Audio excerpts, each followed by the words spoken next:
연중 제14주간 금요일에 보내드리는 오늘의 강론. 담당의 천주교 대성교구 둔산동 성당 권선중 신부입니다. 오늘 복음은 마태복음 10장 16절에서 23절까지의 말씀입니다. 그때에 예수님께서 사도들에게 말씀하셨다. 나는 이제 양들을 이리떼 가운데로 보내는 것처럼 너희를 보낸다. 그러므로 뱀처럼 슬기롭고 비둘기처럼 순박하게 되어라. 사람들을 조심하여라. 그들이 너희를 의회에 넘기고 회당에서 채찍질할 것이다. 또 너희는 나 때문에 총독들과 임금들 앞에 끌려가 그들과 다른 민족들에게 증언할 것이다. 사람들이 너희를 넘길 때 어떻게 말할까? 무엇을 말할까 걱정하지 마라.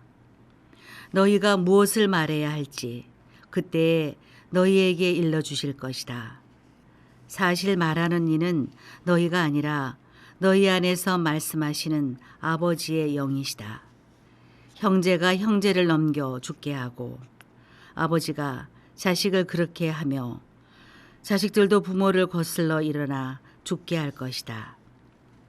그리고 너희는 내 이름 때문에 모든 사람에게 미움을 받을 것이다.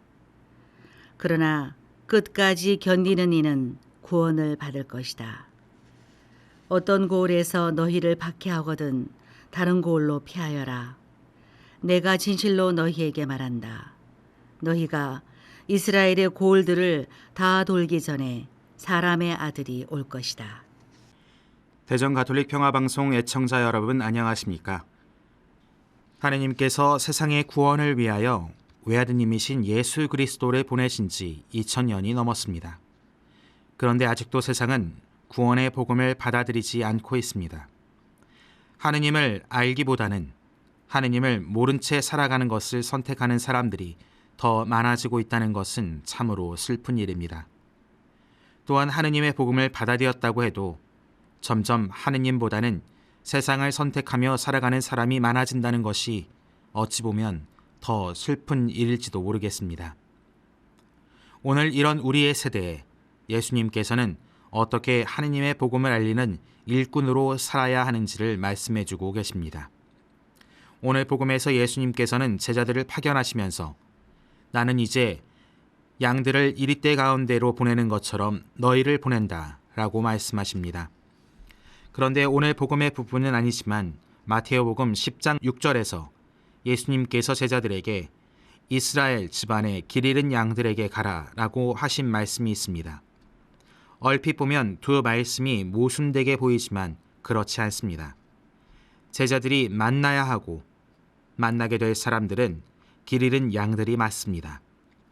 복음 선포는 길 잃은 양들을 구원하기 위한 일인데 어떤 사람은 복음을 받아들이고 어떤 사람은 거부합니다.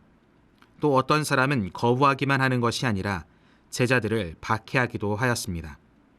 그렇게 예수님께서는 복음을 선포할 때 모든 사람이 복음을 다 받아들이는 것도 아니고 심지어 박해도 일어나기에 제자들이 처할 상황이 마치 이리떼 가운데 있는 양들과 같다고 말씀하시는 것입니다. 그렇다면 이런 상황 안에서 우리는 어떻게 살아가야 할까요? 그 방법에 대해서 예수님께서는 이렇게 말씀하십니다. 뱀처럼 슬기롭고 비둘기처럼 순박하게 되어라. 슬기롭다는 말은 세속적인 처세술, 권모술수, 융통성 같은 것을 뜻하는 말이 아닙니다. 영원한 것이 무엇인지 알고 그것을 추구하는 지혜를 뜻하는 말입니다. 한 익명의 교부께서는 디오그네투스라는 사람에게 보낸 편지에서 그리스도인들은 육신을 지니고 있으나 육신을 따라 살지 않습니다. 그들은 지상에 살고 있으나 하늘의 시민입니다. 라고 말하였습니다. 또한 집회서에서 지혜의 시작은 주님을 경외함이며 지혜의 충만은 주님을 경외함이며 지혜의 화관은 주님을 경외함이며 지혜의 뿌리는 주님을 경외함이라고 말합니다. 한마디로 말해서 지혜란 주님을 경외하는 것이라고 할 수 있습니다. 따라서 슬기롭고 지혜로운 사람이 되는 것은 이리들처럼 육신의 허무한 것만 찾아다니고 집착하는 것이 아닌 세상 속에서 영원한 것의 주인이신 주님을 알고 주님을 올바르게 섬기면서 신앙인의 본분을 지키는 것을 말합니다. 솔직히 복음을 선포하는 것은 하느님의 사랑을 전하는 것이기에 우리뿐만 아니라 이 소식을 듣는 사람에게도 기쁜 것이 되어야 합니다. 그렇기에 복음을 전하는 사람은 사랑을 담아 그 소식을 전해야 합니다. 순박하게 살아가며 복음을 전해야 한다는 예수님의 말씀은 온유함, 너그러움, 평화, 선함 등이 신앙인의 모습이어야 한다는 뜻입니다. 그러나 이 순박함은 나약함과는 다릅니다. 열정도 없고 용기도 없고 무기력하고 비겁한 것은 순박한 것이 아닙니다. 비둘기처럼 순박한 것은 강하면서도 부드럽고 용감하게 역경을 헤치고 나아가면서 사람들에게 기쁨과 평화를 심어주는 그런 모습입니다. 하지만 우리는 이런 모습들과는 참 다른 모습으로 살아가기도 합니다. 슬기롭기보다는 약삭빠르거나 개선적인 모습으로, 순박하기보다는 우둔하게 살아갑니다. 이리들이 가득한 세상에서 살아남기 위해 이리가 되는 방법밖에 없다며 애써 정당화하는 모습은 우리를 세상에 파견한 예수님께서 원하신 모습이 아닙니다.